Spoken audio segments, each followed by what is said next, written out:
Today, for the first time, images shown to the court in the Sean Diddy Combs criminal trial made public. Prosecutors releasing these exhibits. Pictures of Diddy's former girlfriend, Cassie Ventura, with what she says are bruises on her back and legs, as well as a gash above her eye. During her more than 20 hours on the stand, Ventura testifying that these injuries occurred during alleged assaults in 2013 and 2016. Also released today, these pictures from when Diddy was arrested at the Park Hyatt Hotel in New York in September of last year.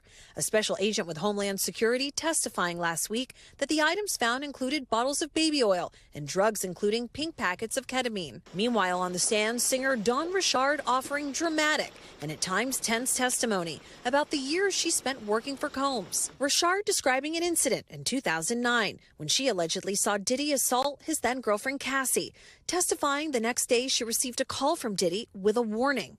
Richard testifying, quote, "He said you could go missing, that we could die," going on to say, "I was shocked, but also scared." Combs is charged with 5 counts, including sex trafficking, racketeering, and transportation to engage in prostitution, and faces up to life behind bars. He has denied all of the allegations against him. Combs discovering Richard on his hit MTV reality show, Making the Band 3. Signing her to the hit girl group Danity Kane. And then later the group Diddy Dirty Money. Diddy's defense team saying Richard's retelling of events has been inconsistent. When challenged today by Combs' attorney Nicole Westmoreland, as time progresses, your story changes.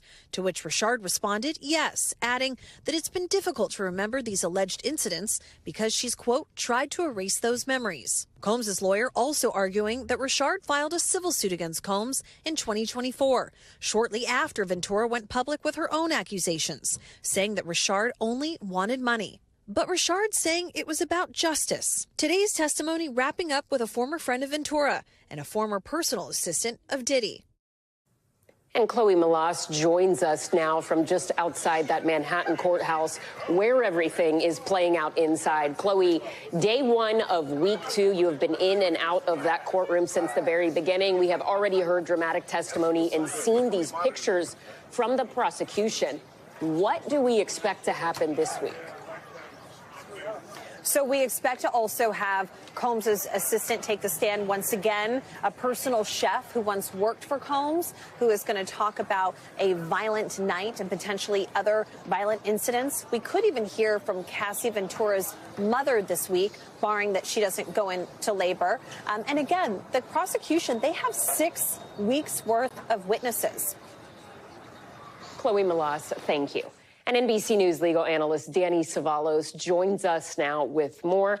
All right, Danny, a lot of new evidence today, right, petering out, including photos that we have from the prosecution. Walk us through this new evidence and what has stood out to you so far. Well, stood out is a relative term. Standing out in terms of making out the elements of the government's case, it's going to be things like drugs, just like it is things like violence, because those are key to some of the charges here. But stands out in a way that has very little to do with the government's elements of their case, baby oil. Baby oil is one of those pieces of evidence that the government is very good at. They find a sticky, and I'm using that term figuratively, a sticky piece of evidence that jurors will hook onto. A good example is the gold bars in the Menendez case, for example. This is the kind of stuff that jurors remember. They understand it, and they put it in front of them in picture form, and it's something that they remember when they go to the jury room. Does it have a whole lot to do with the elements of the crimes charged? Not really, but that doesn't really matter. Sometimes it's that kind of evidence that's more compelling than the evidence of the actual elements. So talk to us about what we heard from some of the witnesses on the stand today, because we heard that former Danity Kane member, Dawn Richard, testify that she saw Diddy allegedly assaulting Cassie back in 2009. When we're thinking about the charges that he is facing and the 5 counts that prosecutors are trying to prove here, how does a story like that, seemingly witnessing a singular act of violence, actually play into the case and what prosecutors are trying to say Diddy has done? The recurring theme is violence, violence, violence, not because Diddy's been charged with a crime of violence, so to speak. He's not charged with assault. He's not charged with rape. But the violence goes toward coercion. That's one of the elements of the sex trafficking charges. And why is that important? Because coercion requires the fear or threat of something like violence. Consider some of the other evidence today.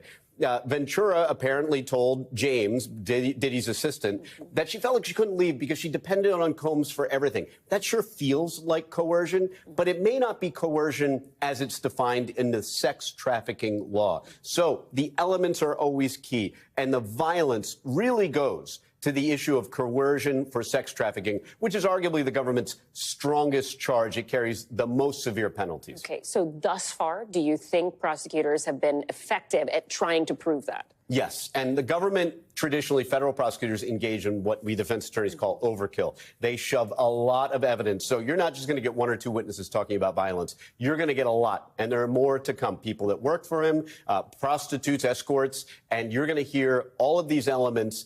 They're going to sound redundant at some point, but the government does that because they don't like to lose, and they want to overprove every element of their case. All right, NBC's Danny Zavalos, thank you.